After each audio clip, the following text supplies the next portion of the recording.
Muito bem, nesse terceiro e último episódio eu vou abordar as consequências da lista feita em 1855 e que ainda hoje dita preços, prestígio e muitas expectativas quando se fala de safra aqui em Bordeaux. E eu vou comentar sobre o fato mais curioso dela também, que ela nunca muda.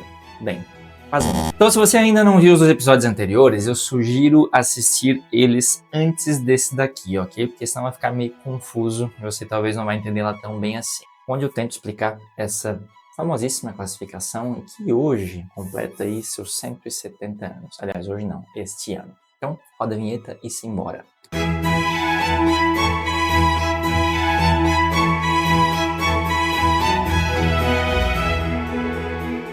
Promulgada como um decreto imperial, ela simplesmente não pode ser alterada. Os chateaus classificados, eles foram laureados, ou seja, eles podem usar a menção Grand Cru Classé para sempre. Isso posto, vamos começar aí então já pelo caso mais polêmico já de cara. Eu disse que essa classificação era imutável e ela não mudava, certo? Mas ela mudou em 1973.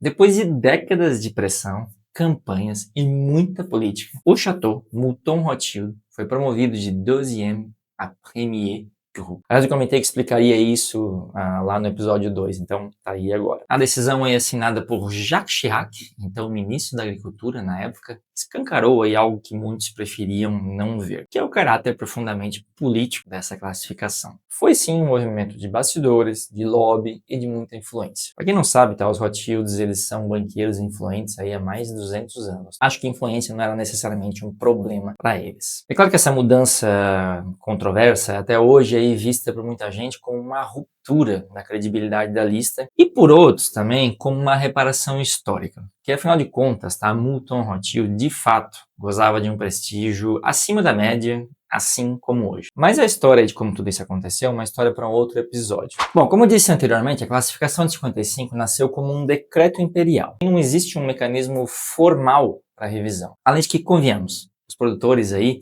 também não querem muito, né? Porque o título de Grand Cru Classé em 1855 ele virou um ativo de marketing que é valioso demais para ficar sendo aí distribuído para qualquer um. Ela não é um ranking dinâmico e também nunca foi. Ou seja, estamos falando de uma fotografia do mercado de 1855, uma espécie de retrato oficial de quem era respeitado e caro naquela época. Agora é claro que esse congelamento produziria algumas incoerências. Nem todo nome da lista entrega hoje o mesmo brilho do passado. Alguns perderam força, outros que ficaram de fora brilham até mesmo mais. Mas como a lista ela não muda, e ela é um reflexo de um prestígio histórico, começa esse descompasso entre a tradição e o que tem na taça. Então o que a gente pode dizer é que no século XX, várias dessas propriedades aí viveram, na verdade, apenas o nome, com muita má gestão, vinhedos degradados, falha de produção e vinhos de qualidade duvidosa. O que incentivou um certo desprestígio dessa classificação aí durante um bom tempo. Essa aqui é a verdade. Mas honestamente, e fazendo justiça, hoje eu posso dizer com certeza que todos os chateaus da lista, eles entregam excelência com consistência, tá? Isso porque desde os anos 90 vieram vários novos investimentos, novos construtores, replantios, adegas novas, e muitos desses chateaus aí recuperaram o brilho, e dessa vez aí com muito mérito. Hoje a lista ela até faz mais sentido do que 50 anos atrás. Quando a gente fala dessas propriedades classificadas, a gente está sempre falando daquilo que é muitas vezes o que Bordeaux tem de melhor para oferecer. Eu vou fazer um parênteses aqui porque ele é importante. Bordeaux não tem apenas esta classificação, viu? Além desta, de 1855, a gente tem também aí algumas outras, mas eu vou citar as outras duas que são mais conhecidas e que nada tem a ver com essa que a gente está falando. Tem a de Graves, que ela criou a sua própria em 1953, aí sim baseada em notas gustativas de um júri, etc. Classificou apenas 16 propriedades, até aí tudo ok, mas eles também resolveram congelar para sempre a lista, vai entender. E tem a de Saint-Émilion. Essa foi criada em 1955 e ela é atualizada a cada 10 anos, ou seja, ela permite que propriedades subam ou decresçam de nível. Mas não se empolga muito, tá? Porque ela vive cercada de disputas e processos por quem perde e por quem ganha. Inclusive, até em 2022 teve um enorme rolo aí, uma série de propriedades históricas que saíram. Complexo.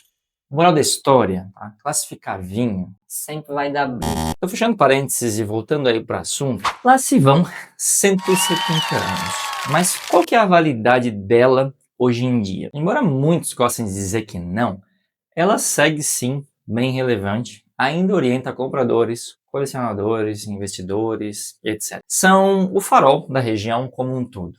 Mas algo importante com certeza mudou. A hierarquia de preços ela se deslocou aí um pouco da lista, tá? O que pode confundir muita gente.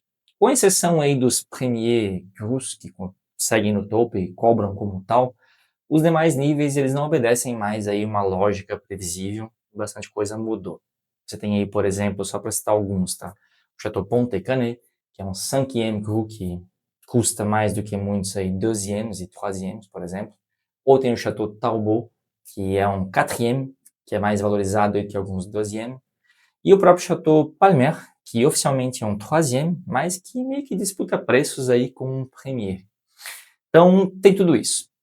O que isso mostra? Que o mercado ele acabou seguindo um próprio caminho, né? E a classificação ela virou aí um ponto de referência histórica, mas não dita mais o preço entre eles. Ó. Então, só para você entender que também muitas dessas propriedades que em algum momento ali estavam fazendo um vinho que não era tão interessante assim, o preço delas foi caindo, embora hoje elas tenham até um preço relativamente caro comparado com outros vinhos, elas perderam um pouco dessa reputação e mesmo aí Troisième Cru são vendidos, por exemplo, a preços mais baixos, até de outros chateaus que nem estão na classificação. E chegando nos finalmente da coisa, a maioria das críticas à classificação ela vem do fato dessa lista nunca mudar e de ter observado essa queda de qualidade de algumas propriedades sem que elas fossem, de algum modo, penalizadas por isso. Mas a questão também ela é outra, tá? Como eu expliquei aqui durante a série, ela nunca foi feita para mudar. Ela não é um ranking vivo.